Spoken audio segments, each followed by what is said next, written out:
नमस्कार दोस्तों, मेरे चैनल चूल्हा में आप सभी का स्वागत है।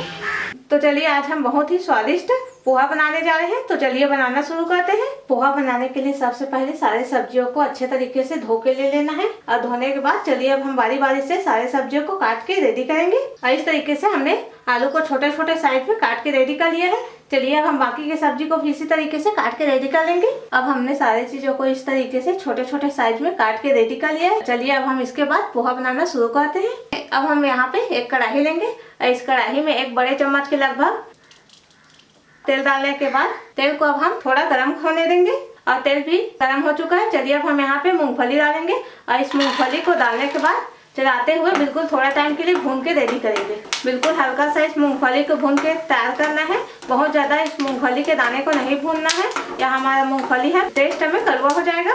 और मूंगफली से चटकने की आवाज भी आना शुरू हो चुका है। चलिए अब हम इस स्टेज में इस मूंगफली के दाना को निकाल लेंगे और निकालने के बाद एक दूसरी प्लेट में डाल के रख लेंगे।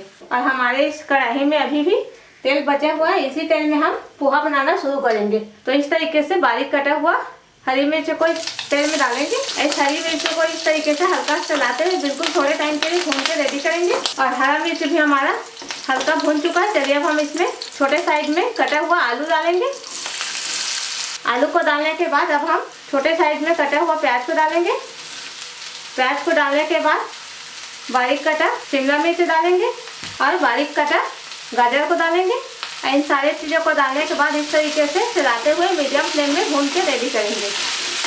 अब आप देख सकते हैं मीडियम फ्लेम में सारे सब्जियों को भूनने से हमारे सब्जी का कलर भी बहुत अच्छा आया है और हमारा सब्जी भी है अंदर से पूरी तरीके से पक गया है। इसमें पानी डालने की हमें बिल्कुल भी आवश्यकता नहीं है। तो चलिए अब हम यहाँ पे हल्दी डालेंगे। आधा चम्मच से भी कम यहाँ पे हल्दी पाउडर डालेंगे।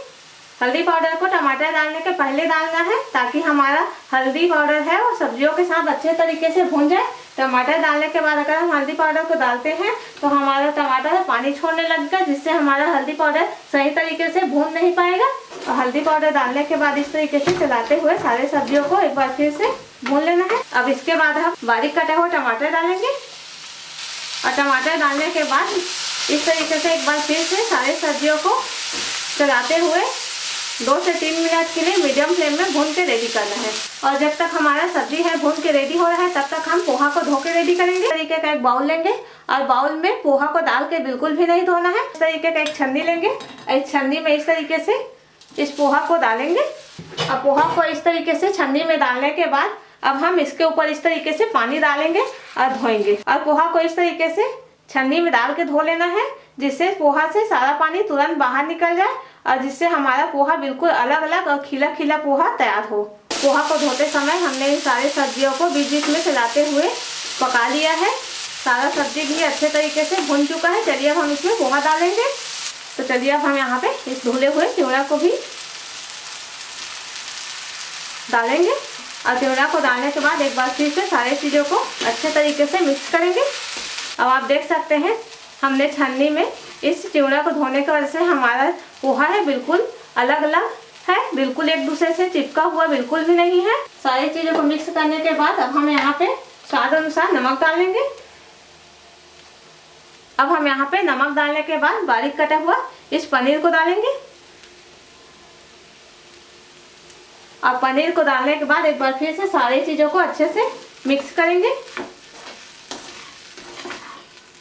इन सारी चीज़ों को डालने के बाद 2 मिनट के लिए मीडियम फ्लेम में सारी चीज़ों को पकने देंगे। अब हम पनीर को डालने के बाद यहाँ पे अब हम भुनी हुई मूंगफली को डालेंगे।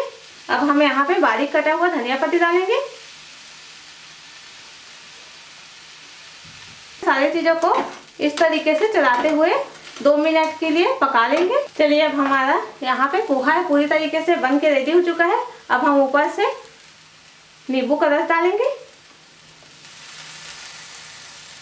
और अब हमारा टेस्टी टेस्टी पोहा है वो पूरी तरीके से बन के रेडी हो चुका है। चलिए अब हम इसे एक प्लेट में निकाल के सर्व कर लेते हैं। चलिए अब हम इस प्लेट में पोहा को निकालेंगे और अब हमारा बहुत ही स्वादिष्ट पोहा है बन के रेडी हो चुका है। अगर आपको मेरा वीडियो पसंद आए तो चैनल को सब्सक्राइब और वीडियो को लाइक और शेयर करना बिल्कुल भी ना भूलें और कमेंट करके जरूर बताएं।